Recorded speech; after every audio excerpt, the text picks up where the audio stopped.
PSSI kembali melakukan gebrakan besar dengan menunjuk Alexander Zwiers sebagai direktur teknik. Hadirnya pria asal Belanda ini diyakini bisa memenuhi ambisi dan target lolos Piala Dunia. Pasalnya, Zwiers punya beberapa rencana dan strategi yang cocok dengan blueprint PSSI 2045. Gak cuma itu, PSSI juga membuat gebrakan besar lainnya dengan membocorkan 2 bintang keturunan baru yang bakal bergabung dalam waktu dekat.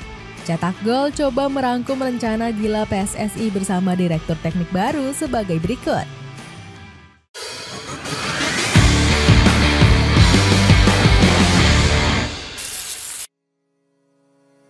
Dikerjain tim Timur Tengah.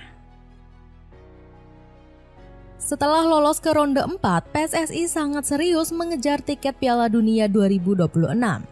Pihak federasi langsung mencari lawan untuk bertanding di FIFA Matchday pada bulan September. Tanpa bersusah payah, PSSI mendapat tawaran dari negara ranking teratas yakni Timnas Rusia. Negeri Beruang sempat mengajukan penawaran uji coba di bulan Oktober. Namun, tawaran dari Federasi Sepak Bola Rusia ditolak mentah-mentah oleh Erick Thohir.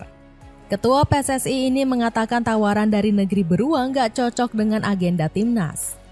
Pak Erick juga merasa tim asuhan Valery Karpin tersebut levelnya sudah terlalu tinggi dan sangat sulit. PSSI dikabarkan ingin mencari lawan uji coba yang berasal dari negara Timur Tengah. Seperti diketahui pada ronde 4 sendiri, Timnas Indonesia dikepung Arab Saudi dan Irak.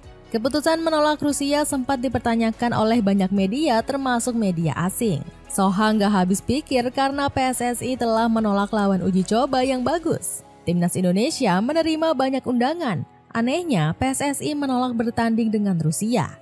Tulis Soha. Pecinta sepak bola Indonesia juga cukup geram dengan keputusan PSSI. Mereka menilai Rusia menjadi lawan yang cukup bagus untuk mengasah kemampuan dan juga mental bertanding. Apalagi timnas Shiparni pernah menembus babak perempat final pada Piala Dunia 2018.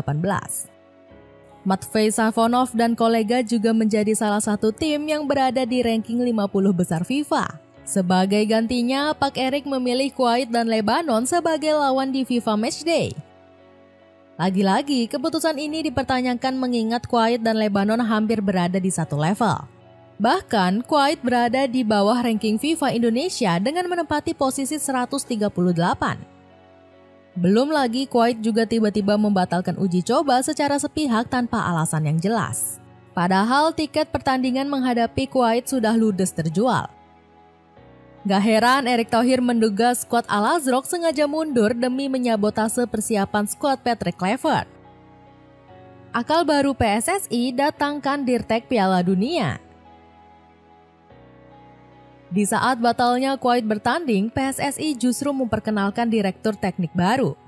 Alexander Zwiers didatangkan langsung dari salah satu negara Timur Tengah yakni Yordania. Penunjukan pria asal Belanda ini diharapkan bisa membawa angin perubahan bagi PSSI. Menurut Erick Thohir, Zwiers menjadi sosok yang tepat untuk mengembangkan sepak bola tanah air. Pria berkepala plontos ini disebut-sebut punya segudang pengalaman hebat. Zwiers diketahui pernah menukangi pembibitan usia muda timnas Meksiko.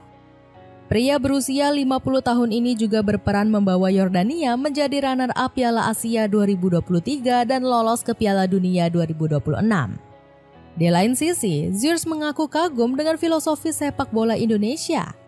Sepak bola Indonesia sifatnya lebih ringan, kakinya enteng, lincah, koordinasi, stamina tinggi dibandingkan di Timur Tengah, ujar Zwiers.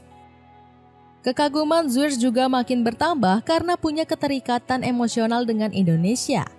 Rupanya, pria 50 tahun ini mempersunting seorang gadis dari bumi Nusantara. Zwiers dan pasangan dikabarkan sudah 4 tahun menetap di tanah air, tepatnya di Karawaci. Keduanya juga sudah diberi keturunan seorang anak perempuan. Istri saya juga orang Indonesia. Kami telah tinggal di Indonesia selama 4 tahun dan saat ini kami tinggal di Karawaci. Terang Zwiers. Dapatkan kaos Reborn bertuliskan Indonesia yang kini diskon 40%. Cek linknya di bawah ini. Rencana besar sukseskan Blueprint 2045. Usai ditunjuk sebagai Dirtek, Alexander Zwiers langsung mengemban tugas berat dari PSSI. Pria berumur 50 tahun ini diminta menemani timnas Indonesia senior di laga uji coba bulan September. Dengan latar belakang Alex yang berpengalaman di Timur Tengah, siapa tahu ada ide-ide yang menyejukkan untuk menghadapi Lebanon, ungkap Erick Thohir. Gebrakan ini menjadi langkah awal Zwiers untuk target jangka panjang PSSI. Dalam 4 tahun ke depan, sang menir bakal diminta membenahi seluk-beluk sepak bola Indonesia. Salah satunya dengan merancang pakem filosofi permainan pasukan merah putih. Zwiers diminta untuk menyusun gaya main paling cocok berdasarkan analisis data hasil pertandingan dan performa pemain. Selain itu, pria yang akrab disapa Alex ini juga bertugas mengawasi perkembangan pemain muda. Di antaranya lewat audit program pembinaan serta penyusunan kurikulum akademi dan tim lokal. Sederet tugas berat ini dilakukan untuk menyukseskan blueprint PSSI. Zwiers sendiri dikabarkan bakal menggunakan 100 hari kerja pertamanya untuk memahami cetakan biru tersebut. Setelah itu, dia baru akan menyusun revisi sesuai dengan kelebihan dan kekurangan Indonesia. Bahkan, Zwiers sudah menjanjikan sistem sepak bola yang berkelanjutan. Saya akan mengidentifikasi masalah dan tantangan untuk memahami kelebihan serta kelemahan yang harus dikembangkan sepak bola Indonesia, lalu meningkatkannya secara bertahap, ujar Zwiers. Wajar Zwiers perlu waktu memahami blueprint mengingat PSSI telah menyusunnya hingga 2045. Rencana jangka panjang ini cukup kompleks dengan beberapa target tinggi. Salah satunya, timnas Indonesia wajib masuk peringkat 45 besar dunia di tahun 2045. Skuad Garuda senior maupun kelompok umur juga harus melenggang ke Piala Dunia selama periode tersebut. Untuk timnas senior sendiri ditargetkan masuk Piala Dunia selambat-lambatnya pada edisi 2038. Bocoran calon keturunan baru. Demi menyukseskan blueprint 2045, PSSI perlu melakukan pembaruan skuad.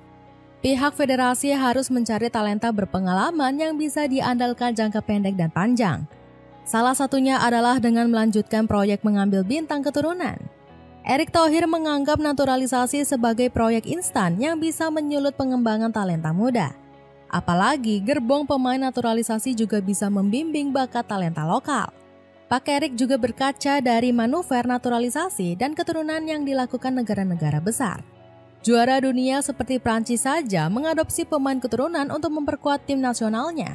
Program ini nggak menghalangi pembinaan usia dini karena keduanya berjalan beriringan. Sejumlah media lokal juga memberitakan jika PSSI mulai membocorkan 2 pemain keturunan yang bergabung dalam waktu dekat. Mereka adalah Miliano Jonathans dan juga Mauro Zylstra. Kabarnya DPR telah menyetujui dokumen naturalisasi dari kedua pemain tersebut. Kemampuan kedua pemain ini sangat dibutuhkan pasukan Patrick Kluivert. Apalagi Zylstra dan Miliano merupakan pemain yang berposisikan sebagai penyerang. Saat ini, timnas Indonesia memang kekurangan sosok buas di depan gawang untuk menemani Ole Romeni. Kehadiran Miliano dan Zylstra disinyalir menjadi era baru penyerangan timnas. Seakan belum puas, PSSI juga akan menaturalisasi Tristan Goyer, Dinzan Berghen, dan Jenson Selb. Namun, PSSI diingatkan untuk nggak mengambil keturunan yang terrealisasi dengan Israel. Hal itu disampaikan oleh salah satu anggota Komisi 10 DPR yakni Reni Astuti. Diskon besar-besaran. Sepatu sneakers wanita kamu bisa dapatkan dengan harga Rp140.000 dengan mengklik link di bawah ini. Itulah ulasan rencana gila PSSI bersama Dirtek baru. Bagaimana pendapatmu? Akankah Alexander Zwiers mampu memuluskan jalan timnas Indonesia menuju Piala Dunia? Coba tulis pendapatmu di kolom komentar di bawah ini.